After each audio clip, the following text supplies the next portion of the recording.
Да се одржува личната и колективна хигиена, дезинфекција на рацете, совесно одлагање на отпадот, внимателно ракување, селектирање и фрлање на истиот, доколку е можно, користење на ракавици се дел од препораките на Институтот за јавно здравје до населението.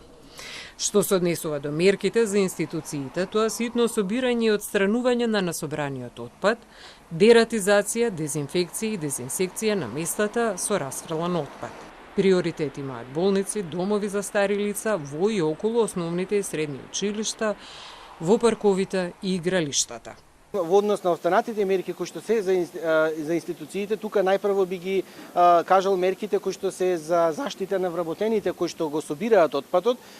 Тие сепак треба и нив да мислиме и на нивната заштита, да работат со лична заштитна опрема и секако да бидат заштитени во однос на оние болести кои што може да се спречат со вакцинација, односно редовно да бидат вакцинирани согласно нивната професија. Она што исто така битно, можеби препорака е убава до училиштата да постават дезинфекциони бариери пред праговите на училиштата, затоа што е многу битна мерка која што се покажа доста ефикасна, базирано на искуството со појавата на заразна жолтица во Штипот пред неколку години. Во врска со случајот кога дете беше каснато од глушац, Андоновска вели дека е примено на инфективната клиника и дека е реагирано соодветно. Има процедури, дали тоа дете покажува некакви знаци на заболување или не, од она што ние го знаеме како информација, дека направено е се што треба превентивно по едно вакво каснување, дадена е терапија која што е соодветна за моментот.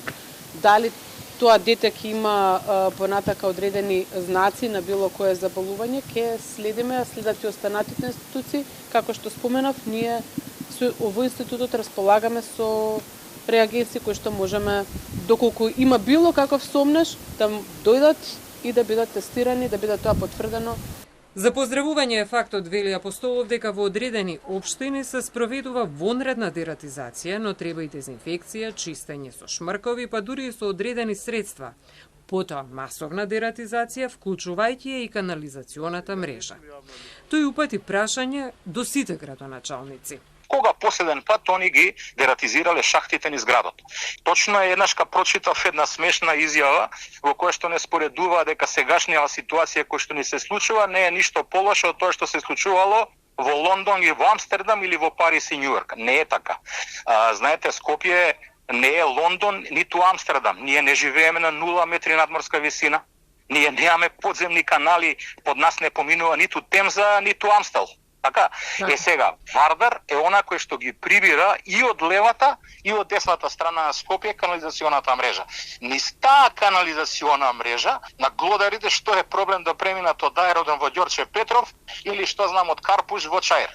Во долгорочните мерки на Институтот за јавно здравје се интегриран систем за управување со комунален отпад, систем за управување со цврст отпад, преку смалување, повторна употреба, рециклирање и регенерација.